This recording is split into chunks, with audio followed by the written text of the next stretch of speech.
All right, let's get right into it. Today, we're pulling back the curtain on the NZT48 token.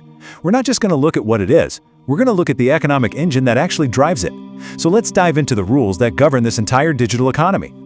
So you hear this word thrown around a lot, tokenomics. What does it actually mean? Well, think of it as the constitution, or maybe the rule book for a digital currency. It's the whole game plan that lays out how a token is created, how it's managed, and, this is the really key part, how it's designed to get users like you and me to behave in certain ways. It's the how and the why behind the whole thing. And the first, most fundamental rule for NZT48, it all starts with this number right here, 1 billion. That is the total, fixed supply of tokens that will ever exist. That's it. It's not like a currency that can just be printed over and over again. And the goal here is super simple. Create scarcity right from day one, building a foundation that's designed to fight inflation. Okay, so that idea of scarcity is our starting point. And to really see how it shapes everything else, here's our roadmap. First, we're going to look at the basic blueprint. Then, we'll dissect what happens inside every single transaction. After that, we'll cover how the system rewards you for sticking around, who actually gets to make the rules, and finally, we'll tie it all together to see what this whole design is supposed to achieve. So, first up, the NZT48 economic blueprint. This is all about the foundation of the model, and like we just said, it's all built on that core principle of scarcity. Now we get to the real engine room of the NZT48 economy. Every single time a token is bought or sold, there's a 5% fee. But listen, this isn't just some tax. No way. It's a really smart mechanism that automatically funds and fuels the entire ecosystem. So the big question is, where does that 5% actually go? Well, that 5% fee gets sliced up very strategically. You can see it right here on the chart. The lion's share, a whopping 60%, goes straight to something called liquidity. Then 20% is paid out as dividends. And the last 20%? That's split right down the middle between marketing and something called a token burn. And trust me, every single one of these slices has a very specific job to do. And here's how that all works in practice. That big 60% chunk for liquidity, that's there to make sure there's always a ready market for buying and selling, which is huge for keeping the price stable. The 20% for dividends, that directly rewards the people holding a serious amount of tokens. 10% for marketing is pretty straightforward. That's for growth. And that final 10%, that gets sent to a digital dead end. It's destroyed forever in what's called a burn, which, you guessed it, reduces the total supply and makes all the remaining tokens just a tiny bit more scarce. So you can see the system is designed to be self-sustaining, but it's also built to encourage a very specific kind of behavior, long-term holding.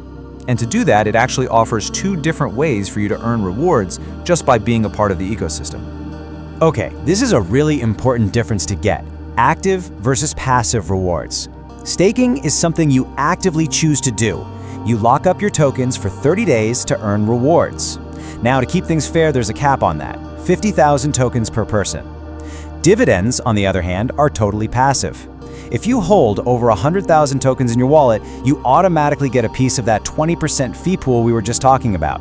No extra steps needed. Now, a system with this many rules might sound kind of rigid, right? But here's a really cool feature of NZT48. These rules aren't just set in stone by some central company. Nope. The power is actually handed over to the community of token holders. And this is all done through something called a DAO. So what the heck is a DAO? It stands for Decentralized Autonomous Organization. Let's break that down. Basically, it's an organization where all the rules are written into the code and all the decisions are made by its members voting. There's no CEO, no board of directors. For NZT48, it's simple. If you hold the token, you're a member and you get a voice. And that's the big question, isn't it? I mean, it's one thing to say you have a voice, but what can that voice actually change? What kind of power does the community really have? Well, the community's power is incredibly direct. Any token holder can literally propose changes to the system's rules. You can vote on ideas that other people come up with. And check this out. You can even vote to change that core 5% transaction fee we just analyzed. You could change how much goes to liquidity or marketing or, well, anything else. Okay, let's pull all these different pieces together. We've got a fixed supply, a transaction fee that fuels everything, rewards for holding on, and community control. So what's the grand design here? What is this whole system supposed to accomplish? The goals are a direct result of everything we've just talked about. The system aims for a stable price because of its liquidity funding. It creates a deflationary effect, making tokens more scarce with those token burns. It directly incentivizes holding over just quick trading. It funds its own marketing. It tries to protect against wild speculation by making rapid trading expensive, and it puts the entire community in the driver's seat. And you know, this quote from the source material really just nails it. The whole goal is balance. A balance between rewarding holders, keeping the market stable, and building a foundation for long-term growth.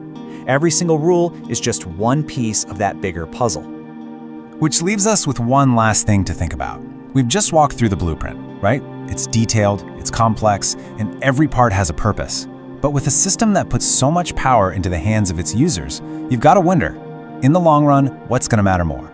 The perfection of the original design, or the wisdom and the passion of the community that's in charge of helping it grow?